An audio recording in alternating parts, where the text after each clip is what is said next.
Assalamualaikum warahmatullahi wabarakatuh dan selamat sejahtera. Bertemu lagi kita pada hari ini.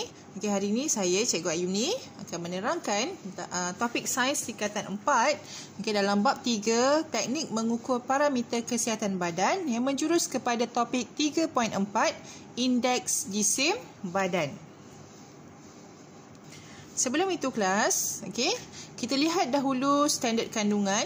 Iaitu kita bincangkan tentang topik 3.4 indeks jisim badan dan standard pembelajaran kita pada hari ini iaitu yang pertama, murid boleh mengira dan menentukan indeks jisim badan. Yang kedua, murid boleh menginterpretasi indeks jisim badan dan membuat keputusan mengenai tindakan yang perlu diambil. Belajar indeks jisim badan. Kamu kena tahu cara untuk mengira dan menentukan indeks jisim badan. Apakah yang dikatakan dengan indeks jisim badan? Indeks jisim badan ataupun biasanya kita kenali dengan BMI. Biasa kita sebut BMI. BMI itu dalam bahasa Inggeris iaitu Body Mass Index. So BMI ialah ukuran jisim badan berbanding dengan ketinggian. Itu dia, BMI, ukuran jisim badan berbanding dengan ketinggian. Dan BMI ini kita boleh kira dengan menggunakan rumus ini dalam kotak yang warna biru ni.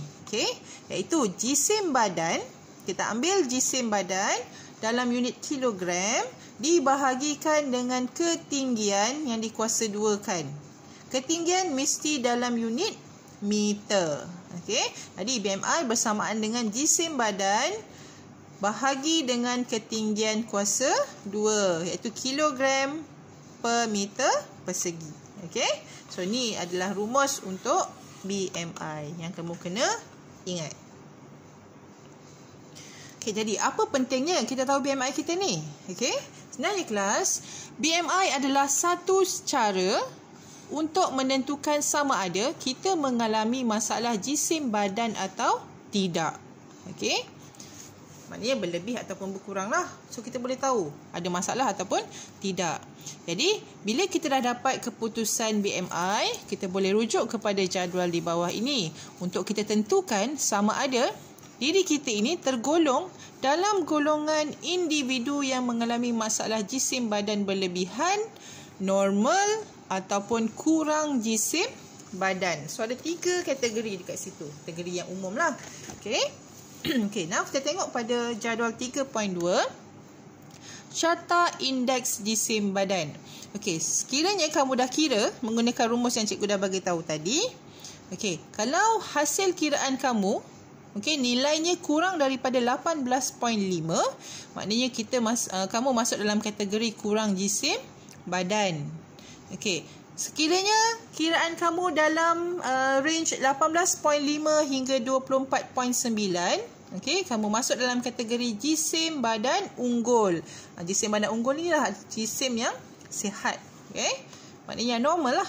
Kemudian kategori yang ketiga, sekiranya bacaan nilai BMI kamu 25.0 sehingga 29.9, kamu masuk dalam kategori berlebihan jisim badan. Ni dah berlebih dah ni. Tetapi sekiranya bacaannya 30 ke atas, kamu dah masuk dalam kategori obes. Ataupun obesity, berlebihan jisim badan. Kita katakan yang terlampau gemuk lah. Sekarang kita tengok pada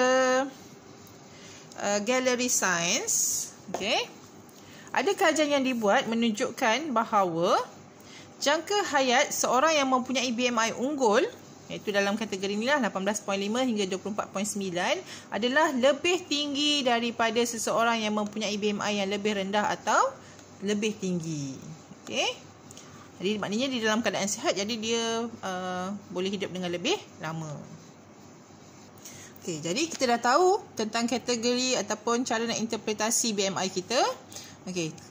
Now kita pergi pada menginterpretasi indeks jisim badan.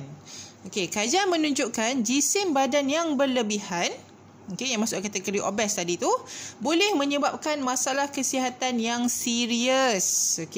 Yang mana dia boleh meningkatkan risiko mengidap beberapa penyakit yang serius. Contohnya apa? Serangan jantung, tekanan darah tinggi, lebih daripada normal 120/80 tu, lebih diastolic sistolik.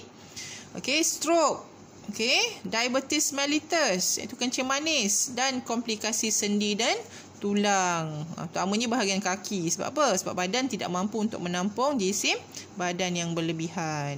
That's why dia yang tak boleh berjalan, sampai tak boleh berjalan, nak jalan pun sakit kaki dan sebagainya. Itu yang biasalah, penyakit yang biasa. Jika kurang jisim badan pula pun boleh meningkatkan risiko untuk dapat masalah kesihatan. Seperti apa? Seperti penyakit jantung, penurunan daya tahan badan melawan penyakit, badan jadi tak sihat, jadi lemah, jadi keletihan. Anemia. Anemia ni apa? Kurang darah merah. Jadi bila sel kurang darah merah, anggota tubuh badan tidak cukup menerima oksigen. Tu yang dia diletih. Dan kemurungan. Badan terlalu kurus, jadi kemurungan.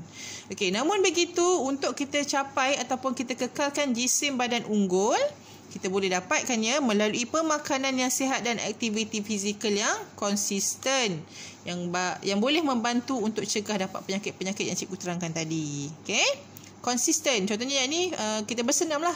Bersenam pada jangka masa yang konsisten. Bukannya kejap bersenam, lepas tu dah malas pula tak nak bersenam.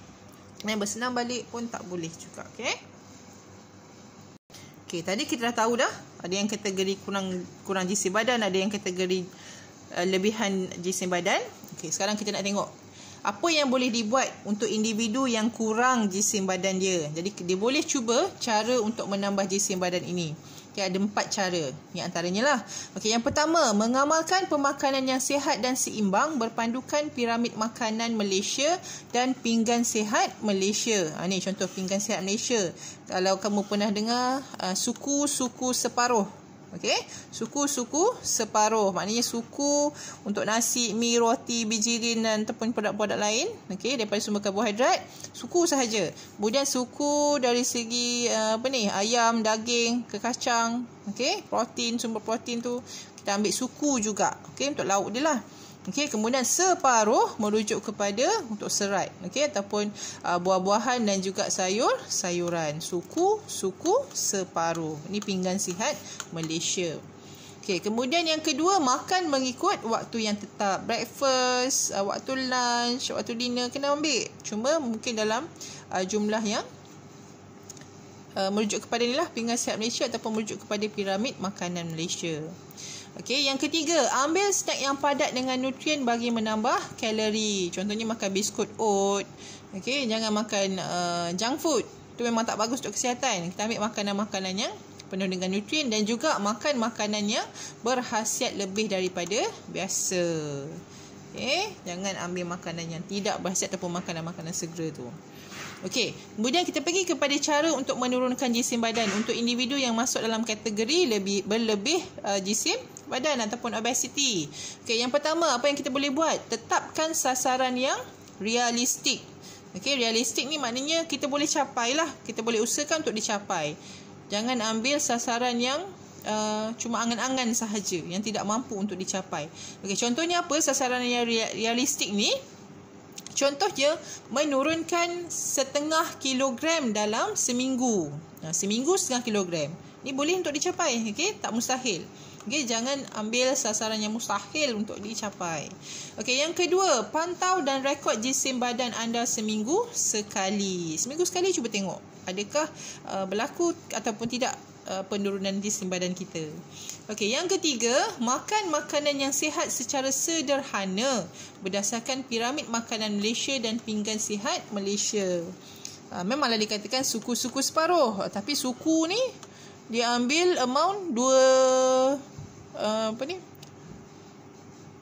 senduk nasi contohnya. Yang ni daging pun 2 senduk. Yang ni dimakan juga lah berlebih. Tapi tidak memenuhi yang sepenuhnya lah. Kalau suku tu memang suku tapi dalam amount yang mencukupi sahaja, bukan berlebihan. Yang keempat, buat beberapa perubahan dalam cara pemakanan anda seperti mengubah cara penyediaan makanan. Jangan kurangkan cara menggunakan minyak, kurangkan penggunaan garam. Okey, kurangkan penggunaan gula. Okey, itu cara penyediaan makanan lah contohnya. Okey, yang seterusnya, kurangkan atau elakkan makanan yang tinggi kandungan gula atau lemak. Ni elakkan. Kurangkan minum air manis dan juga makanan-makanan yang berlemak, khususnya makanan-makanan segera. Okey, seterusnya lakukan senaman sederhana seperti berjalan laju, berbasikal dan berenang sekurang-kurangnya 30 minit. Contohnya untuk 3 hari seminggu. Ni kena buat konsisten. Jangan celam-celum nak buat. Okay? Kena buat konsisten lah. Sekurang-kurangnya 3 hari seminggu kita lakukan senaman. Dan yang terakhir, dapatkan sokongan daripada orang yang rapat dengan anda. Bagi sokongan. Jangan pelekehkan. Ataupun jangan jumpa, kalau boleh elakkan daripada bersama dengan orang yang mempelekehkan usaha kita. Okay? Okay, jadi itu tadi yang cikgu dah terangkan untuk topik ini. Topik ini tak terlalu panjang. Okey. Yang kita dah bincangkan tentang indeks jisim badan, cikgu dah bagi tahu dah dengan definisi. Dia mengaitkan antara jisim badan dan juga ketinggian badan. Okey, formulanya apa tadi? Jisim dalam unit kilogram bahagikan dengan ketinggian dalam unit meter kuasa 2. Kemudian catat indeks jisim badan tadi. Okey, ada kategori apa? Kurang jisim badan unggul, berlebihan jisim badan dan juga obes. Okey. Itu yang cikgu terangkan tadi lah. Jadi untuk topik hari ni, okey, kamu kena tengok balik tadi standard pembelajaran. Kamu kena tahu, okey, mengira dan menentukan indeks jisim badan dan menginterpretasi indeks jisim badan dan membuat keputusan mengenai tindakan yang perlu diambil. Okey, cikgu dah terangkan dah tadi sampai akhir tadi. Okey, so kalau tak dapat, cuba ulang semula slide cikgu tadi. Okey, ulang dan cuba fahamkan. Okey.